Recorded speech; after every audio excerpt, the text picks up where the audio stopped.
Oh, oh, oh. I did it. I beat Tears of the Kingdom. Yep. And yes, I do have a Master Sword and a Hylian Shield here. But anyway, now that we're here, it's time for me to get my full in-depth review of Tears of the Kingdom. Like, I'm talking since I've played through the game, I now know everything.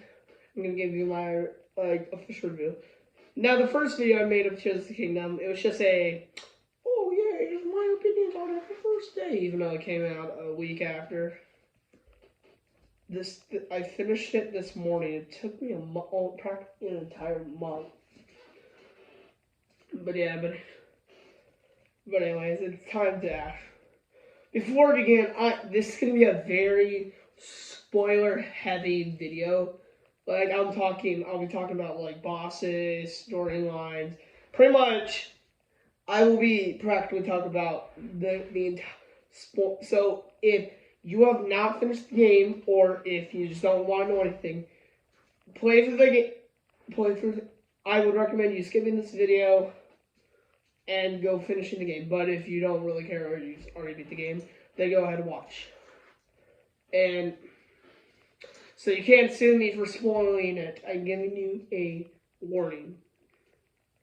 Got it? Alright, first off, let's talk about the abilities and the bosses. So, there's new abilities. Like, as I said, Link gets a robot hand. And here's how. And not including the sages, which I'll get to later. It goes, first up is Ultra Hand, Fuse, Ascend, and Recall, and then the other ones are Camera, Navigation, and of course Amiibo, but you know that's in everything. And then finally Auto Build. It's okay. In my opinion, I got Auto Build like really late, though I don't really see it that useful, especially since, in my opinion, it's Ultra Hand and Fuse are the most useful in my opinion. Ultra Hand's mainly used for puzzles, and Fuse is mainly made for combat. Recall is kind of useful for other stuff, though Ascent isn't. It's useful for some stuff, but not most. But now we get to the sages. So basically, if you beat the boss of like Zoro's domain, you get the powers. And I like how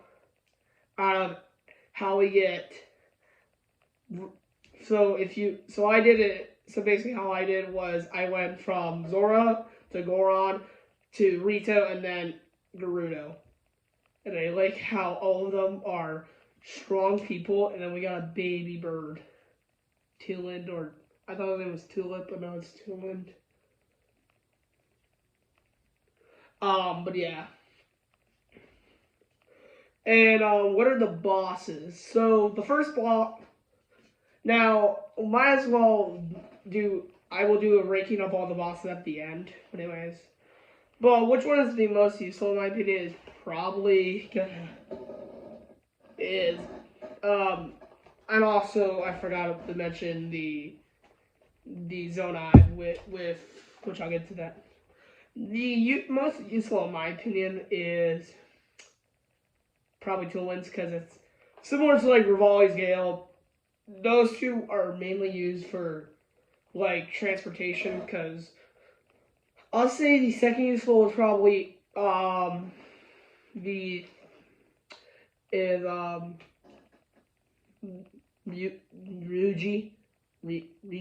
whatever her name is. But that's it because like it sounds pretty powerful, though it's elemental. I don't know. It's third most useful is probably Minoru. I think that's what her name is. Which I was surprised to get an entire flipping robot. I'm like, yo, I get a robot. That's cool. fourth is probably Noble, and fifth is Sidon. But that's because that's my opinion. And anyways, but I think the game's really fun. I like the story. And by the way, one thing I do like is how they made the Master Sword kind of incentive to collect. You see, in Breath of the Wild, yeah, they did mention like, "Ooh, go get the Master Sword," but you already have the Master Sword. But it wasn't really like a requirement, especially since they didn't really tell you where it is. But this one, it is like required after you get Minoru, and I was an idiot and got it pretty early. Yeah. Yeah. So yeah, that was like funny to me. Basically, so like when the Crisis in Hyrule, I thought that was gonna be like, oh yeah, I'm fighting the final boss. So not only did I get Hylian Shield, I got the Master Sword and prepared. It's just a bunch of Phantom Gammons, Phantom, whatever the flip name it is. So yeah. And then when it said Final Master Sword, it said it was Tail of the Master Sword. And then it said Tail of the Master Sword completed. And I'm like, yeah, I got it. So yeah, that's pretty funny to me.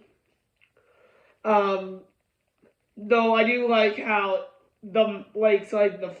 how it just showed like what Zelda did for the past couple hours or years. Now she turned into a flipping dragon. Yeah, a flipping dragon, and then at the end of the game she is no longer a dragon. Yeah, no, yeah, I'm telling you, spoiler alert. Yeah, what did I say? I am spoiling. Sorry, you can't sue me. I gave you a warning. But yeah, so that's my yeah. But I don't like how they made the Hylian Shield easy. Like I remember like going to lock up and being the Stella. All you have to do is just fire an arrow in the flames to get it. Though I do like how they kind of made it harder for. They made it harder for what's the thing? Yeah, I'll think of it later. But yeah. Oh yeah. Oh wait, they made it harder to get the literal champion tunic, which yeah. I mean, to be fair, you need to find Zelda's diary. I do like how, and yeah. But besides that, I really do like the game. It's fun. It was just fun to probably just like. My favorite part about Breath of the Wild and this game is the combat. I just like, going to fight moblins or Lynels and just having a good old time. And yeah, it's so fun. Especially it's just fun to make like wacky creations. Like everybody wanted to make the media arrow, which I did as a joke and never did it again because, yeah. Another thing I'm wondering is how do you speedrun this game?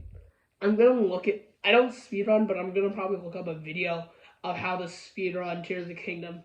Now, I think how it works is you can like similar to the original game was you could go to Hyrule Castle straight away and then beat boss. Though there's so much like stuff to do after that. Like what, dude?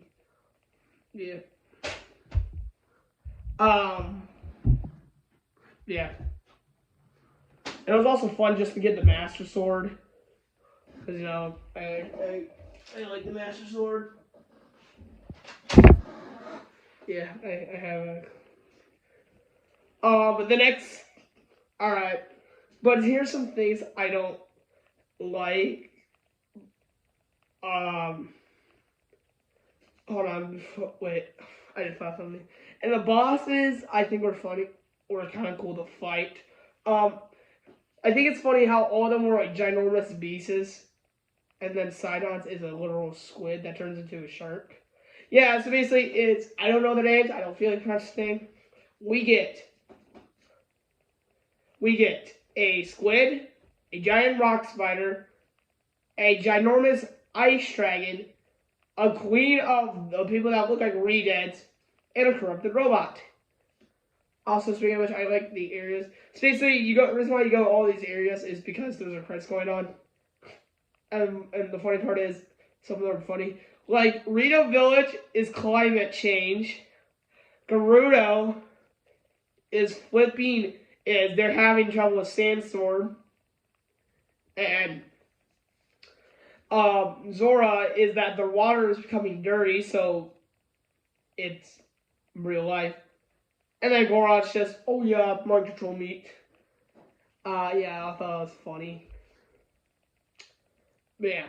But anyways, now one of my cons is I don't like how is that, in my opinion, the problem with Just Kingdom is that it might be hard to hop in with it.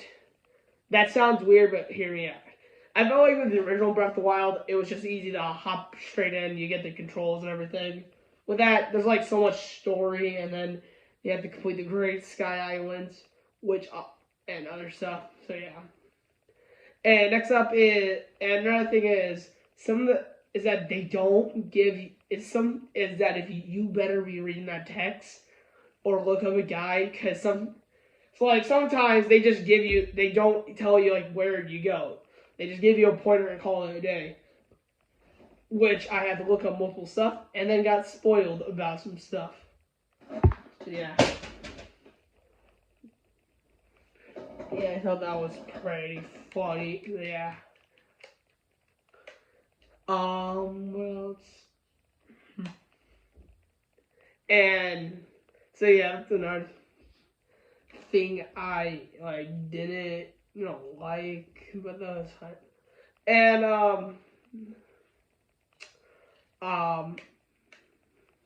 and for bosses, yeah. Hold on, I'm just trying to think of what else did I didn't like about the game. Got it so far. Oh yeah, Ganondorf was a brutal piece of crap. Okay, so first off, so basically, oh, and another thing, I'll get the game in later. Dorf was the main selling point of the sky was a little disappointing. In my opinion, you can go to the sky though. If you completed the map, looking on it, there ain't much. It's just floating islands with stuff on it. Matter of fact, the only kind of island is the Great Sky Island, and that's about it. There's other than some temples, other than temples, that's pretty much it. But yeah, that, in my opinion, it's just good. Also, another thing is, I like about the game is I do like how the boss fighters are created, except for Ganon. I'll get to him later. He is his creative. I'm just since they no longer have to do blights, they can create any mobs, and they're pretty cool. And all the boss fights have interesting gimmicks, that all of them have to use your champion friend ability. Not champ. Why do we keep saying champions? I know they're sages. The sage's ability, like the squid one, he turns into a flippin' sword. Can use side-ons to clean him off. Then for Noble, you just use rocks to break his arms. Then for Tulin, you do nothing.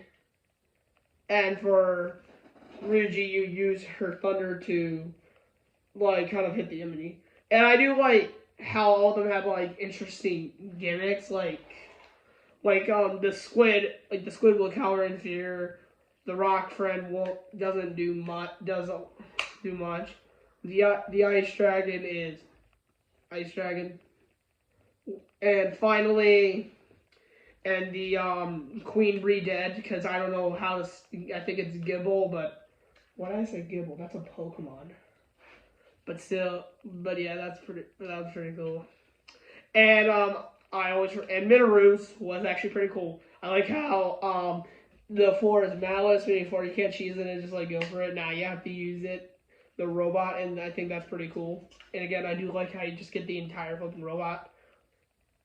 And and it's kind of useful for the deaths because you can because the robot is the only one that can cross over the malice or the gloom, whatever it's called in the game. I'm calling it malice. But yeah. But anyways, time to think that I was raging for the past day. The Ganondorf fight. Now before again, the game just wants you to not finish. But there's like so much stuff if you're doing main story. Like after the crisis, you go to the thunder, you get the spirit, and then you go down the deaths. And that's all like a lot of sidetracking and crap. But yeah. But Ganondorf's fight was just the gloom layer alone was hard. Basically, or whatever it's called. Basically, you go through a bunch of malice enemies, and keep in mind, if you get hit by any of those enemies, you get the gloom effect, which basically means for screw your heart, you can't heal. And it can only be healed if you're in bright sunlight, which I get it because that's the gloom of the darkness. So yeah, I really get it. And that makes it hard some points. In my opinion, but though it's especially hard for when you get to the final part. First off, I recommend making sunny food, which is made by Sunlight, because that will be really useful during the Ganon fight, because that gets rid of your gloom effect. And that's all you need to prepare. It's pretty simple. I believe it was milk. I think it was wheat, a Sunlight, and milk, I believe. And just collect those items, and boom, you are, Highland Rise is called, and boom, you make like a bunch of them because it comes in real handy. But Ganon's fight is so hard. Now, first off, the first part I actually really like, though that I recommend buying multiple arrows, because for some reason sometimes your game will glitch and just give you the gloom effect for just, I don't know, hugging the thing like that. Yeah, that's weird. And another thing is, I recommend getting a ×3 bow, either a Savage Lionel or just a Lionel bow. I ended up with 2 of them this run somehow, because it's gonna come into handy. So for the first phase, that's the easiest. Just get your flurry rushes down and you'll be fine.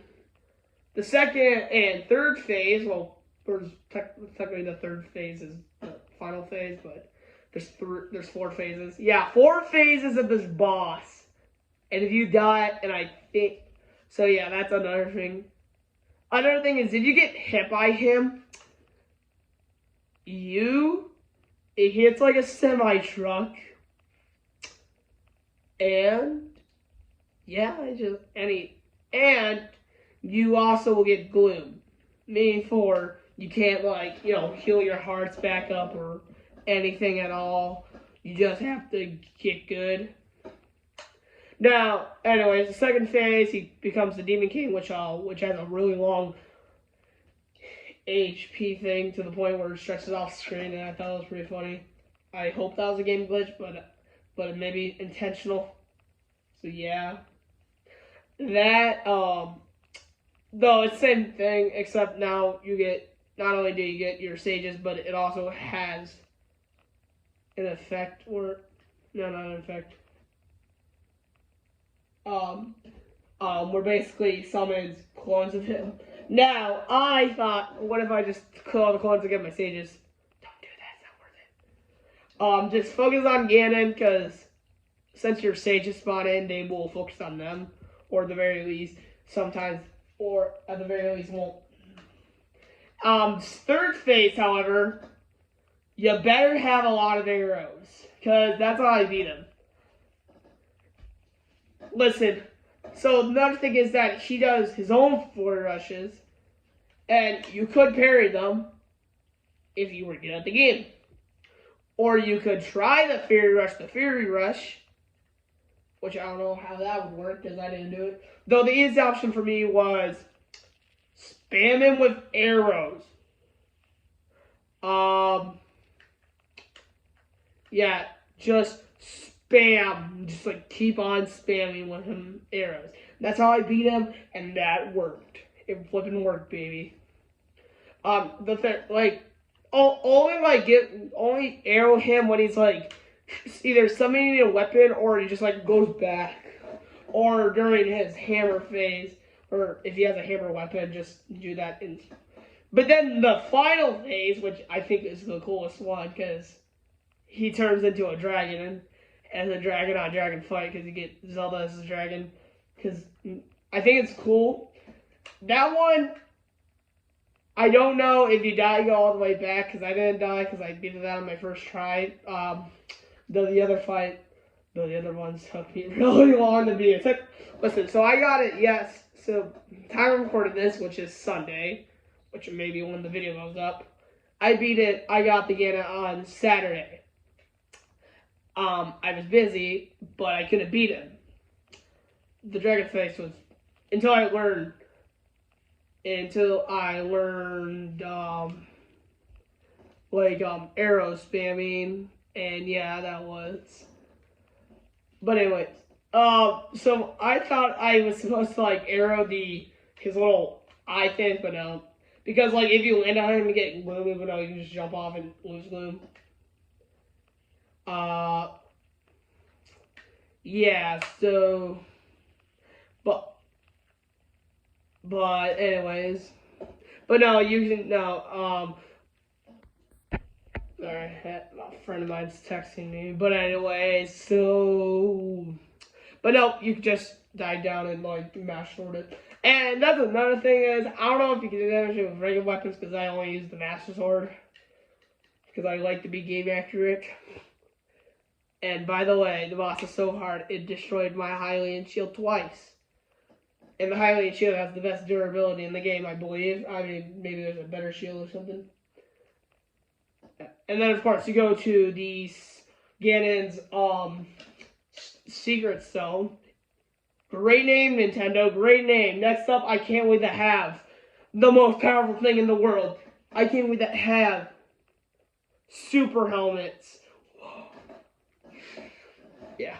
But yeah, that was pretty cool, and of course, and yeah, similar to Breath of the Wild, you don't, even if you beat the final boss, it doesn't count, it's just a continuing thing, so, even though it kind of makes sense since you lose your robo arm, again, that was the coolest thing to me, and for some reason, he's naked for like a couple seconds, but yeah. But all in all, it was a great game. I had a lot of fun with it, and I recommend you buying it. I give it like it's a 9 out of 10. Just little things. But in my opinion, and my ranking for the bosses, the weakest one was, I'm just gonna call I don't know their names because officially, especially since some of them I have beaten them a long time ago and didn't have the thing that learn their name. There's 6 of them in the entire game. Well, there's 2 mini bosses, which for some reason were only 2, and one of them didn't really count a mini boss. But it goes. Well, we're just gonna count the 6 main. It goes you, me, and just kidding. The easiest is probably the Rito boss, which is a nice dragon. I don't know how to beat this officially, but as long as you have flammable stuff, it's easy. So yeah. The number 5 probably goes to the Zora boss. It's pretty easy. The only thing that you have to worry about is like sludge. What I say. The 4th easiest was probably the Gerudo boss, which is the giant spider eye. Yeah, it's pretty. Again, it's a little challenging, just as long as you know what to do. The third easiest, and then now we're in the top 3. The third one is probably the Minoru boss, which I thought again was pretty cool. That was like the funniest one because it was a robot v robot fight, and you're all in an arena. And you're like, yeah, yeah, that's pretty fun. That is though it's not that challenging as long as you're not being an idiot. I died twice on that boss amount. I don't know how.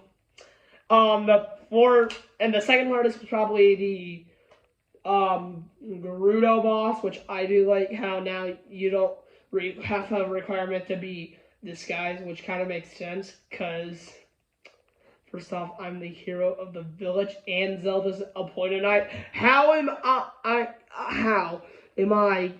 not that? Yeah. But yeah, yeah.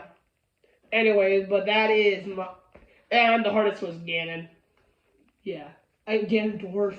Okay, listen, I am so used to calling him Ganon because it's shortened, but I know his name's Ganondorf. Ganondorf is a powerful dude. But yeah, so that's my ranking. The game's fun. So yeah. Also, I know how if you didn't go through the certain sparks, you would have, similar to like if you just went straight to Hyrule Castle, you would have had to fight all the blights. Similar to that would have been like, similar to that was like, I don't know, because the game is super new, so there ain't like a lot of speedruns up yet. What you would probably have had to done is like beat the bosses and the horde. Yeah, or the monster army, which was just 4 really weak enemies. And then one. But yeah, but that is my ranking. That is my final opinion. It's a great game. Will I play it? I'll probably play it over and over again like I did with Breath of the Wild. But until then, thank you guys for watching. Comment, like, subscribe. I know you like. I'll see you later, and yeah, see ya. Bye.